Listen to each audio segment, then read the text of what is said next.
takeoff in a single-engine airplane is the moment when that engine, that lone engine, is at its most stress. That's when the engine fails the most. And how you handle that can mean the difference between life and death. We're going to talk about how to handle that in the hangar.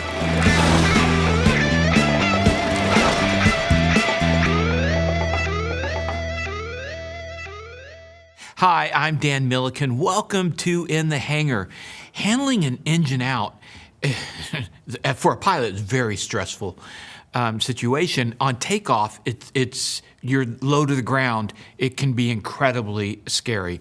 And many people sadly die because they don't know how to handle that. We're going to talk about loss of thrust on takeoff in this episode of In The Hangar. With me is Kevin Smith. Kevin, you recently went through your engine failing on takeoff. That's right, I did. Walk me through that. Okay. So it's the 27th of February, so just a few weeks ago. Went out, did a few takeoffs and landings, and then stopped, shut down, went to the restroom, and picked up my mom. Okay. We were going to go do a short cross-country flight. Went through all the pre-takeoff checks and another run-up and everything. The plane was running great, flying great. And the plane was what? It's a Cessna 172. Okay.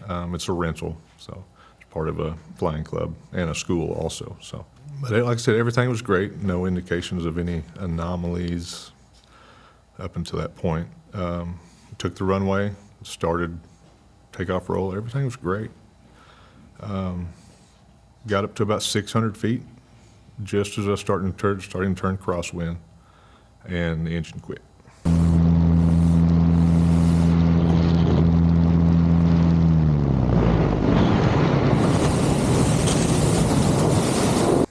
And just instant, that was it. It wasn't any sign of any trouble or anything like that. It just instantly just stopped. Instant. Almost like you just reached over and pulled the mixture. It did stay sputtering all the way down. It did never completely fail or completely stop until about partway through the landing roll. Luckily, at the airport I'm out of, CXW in Conway, Arkansas, it's surrounded by a lot of farm fields. Some of them weren't real great. I chose probably the better of them.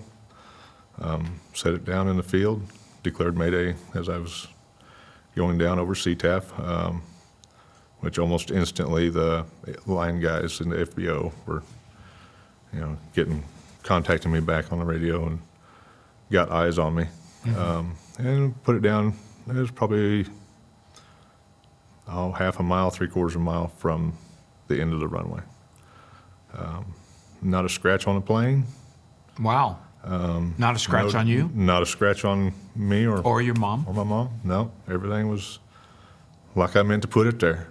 Wow. Little shaken afterwards, but I attribute watching a lot of these videos like you do and various other YouTubers do, talking about that, keeping it in my mind. Push forward. Put that nose down and get that best glide instantly. Don't wait. Well, I was going to figure all that out later. so at that moment the engine died, what went through your mind? Really just instant, training kicked in, and the first thought was push forward. Okay. Make sure I keep that airspeed up, don't stall it. The next, it was just, where am I going?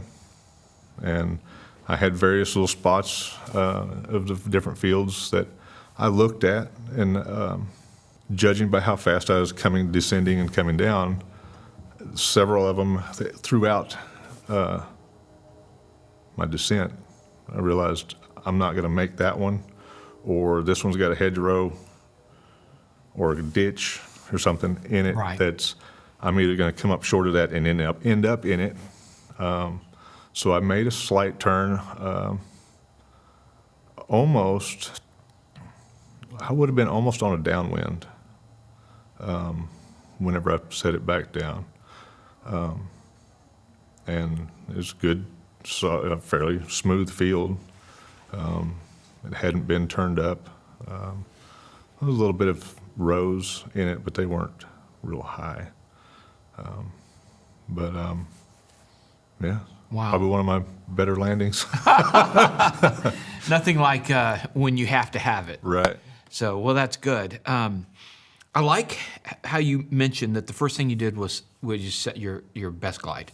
So you aviated, all right? You weren't going to stall it. That's what your training kicked in. Secondly, you picked the field, so you navigated. You aviated, you navigated, and then finally you communicated with them declaring the mayday. I love how you did it right. Aviate, navigate, communicate. So if we were to debrief, we can certainly point those out. But in a debrief, what's something you think you could have improved on? I don't know. Okay. I had pretty much exactly 60 seconds from the time the engine quit to the time the wheels were touching down. So it really doesn't allow you much time to think. Right. And I checked my mags, checked my fuel selector, made sure everything was on both. And I after I'd picked my spot, I kind of played with the throttle a little bit just to see if a lower throttle setting would have got.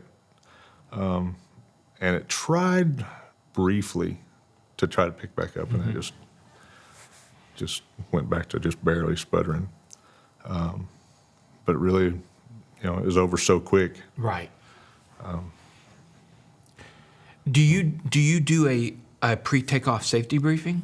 Yes. You do? Okay. Yes. So tell me about what you do in your pre-takeoff safety briefing. Talk about, okay, we're taking the runway. If we lose an engine, on a rollout, we're going to stop, try to exit the runway.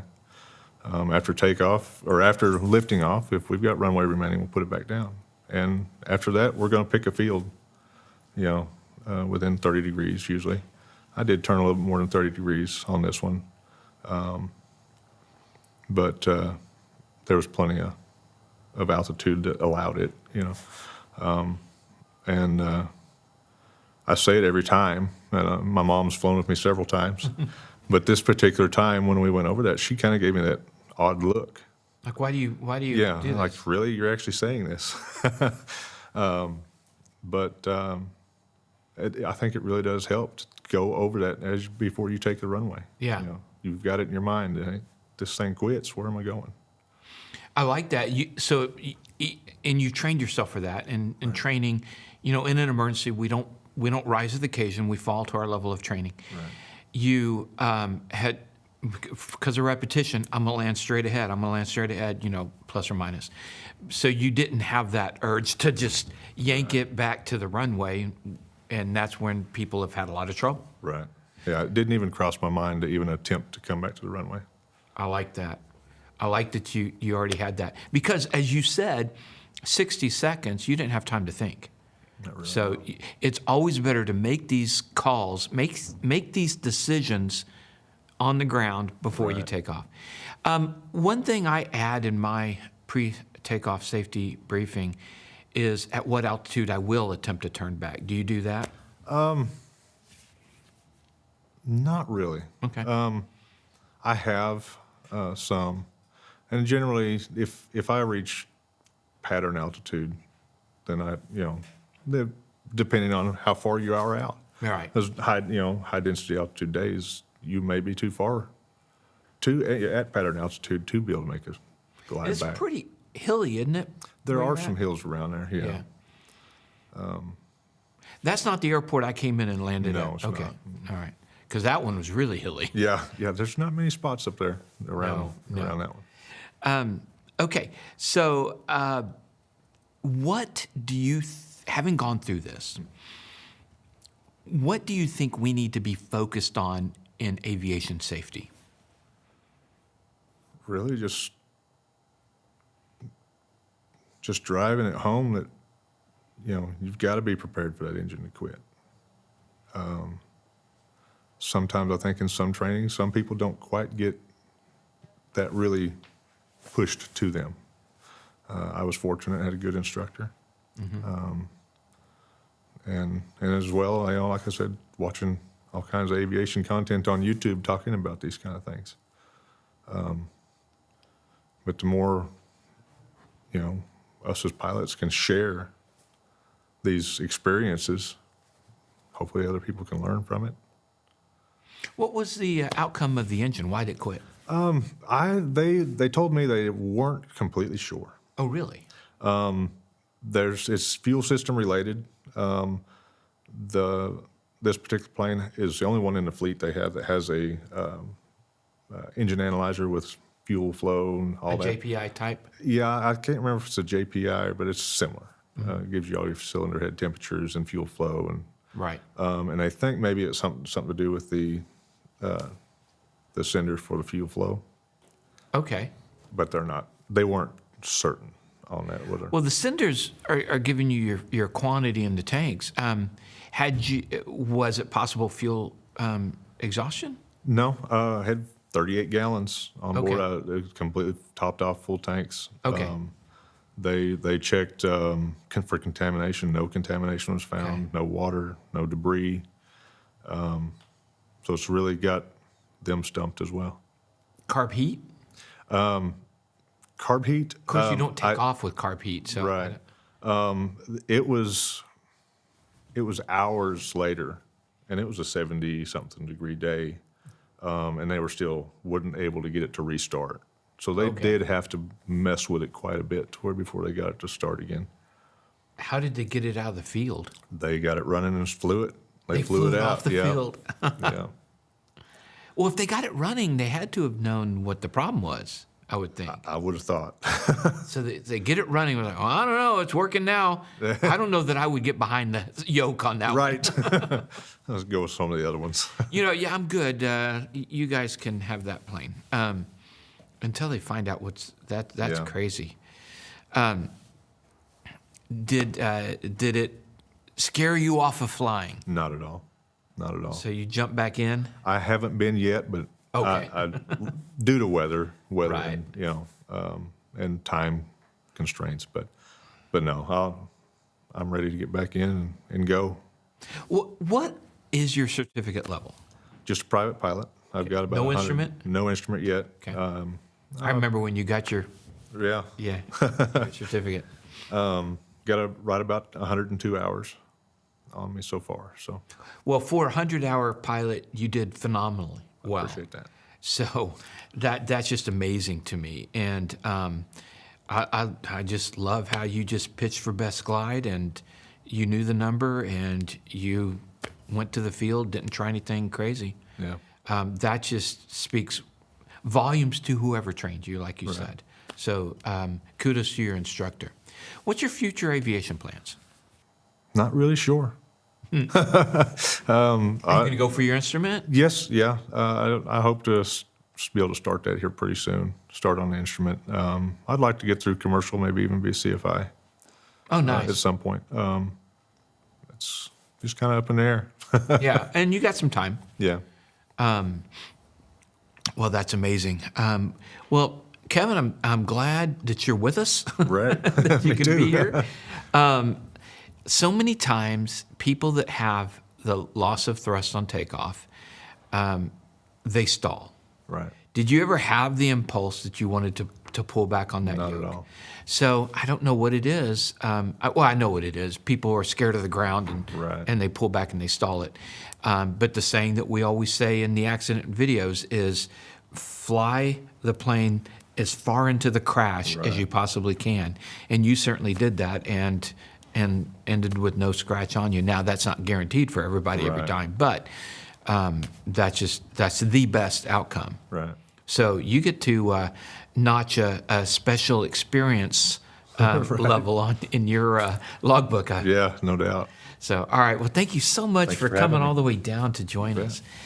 And thank you guys for watching. And don't forget, always, always, always aviate, navigate, then communicate. And aviate means when you have an engine problem, pitch for best glide. You should know that number before you ever fire up the engine on your airplane. Know what your best glide. I know for me and my 210, that number is 85. And I drill that in anybody who's up in the front seat with me. 85, pitch for 85. So whatever it is, pitch for your best glide. And then secondly, navigate. Look for your landing spot. And a lot of people get in trouble because they change their mind, halfway through the emergency. That can lead to problems as well. But find that field, find that road, find that whatever you can to set it down safely. And lastly, communicate. That's when you let them know what's going on. So aviate, navigate, communicate, pre-safety takeoff briefing, always really critical.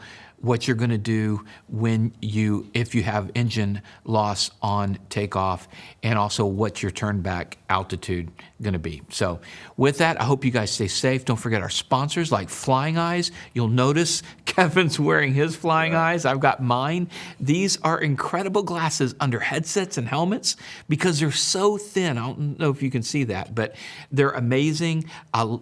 Reduces the noise leak that you have into your headphones, as well as the comfort level. So if you go to flyingeyesoptics.com/takingoff10, you'll get 10% off your order. So check it out. Also, Marshall Protective Services, personal protection elevated, mpsprotects.com, Z-Vision, xevision.com, the brightest landing and taxi lights out there, and clemensinsurance.net. Jerry and his people, they saved me 38% on my insurance this year on my plane. They go to bat for you, which is what brokers are supposed to do, clemensinsurance.net. We've got them all in the description below, so check them out. We'll see you guys next time in the hangar.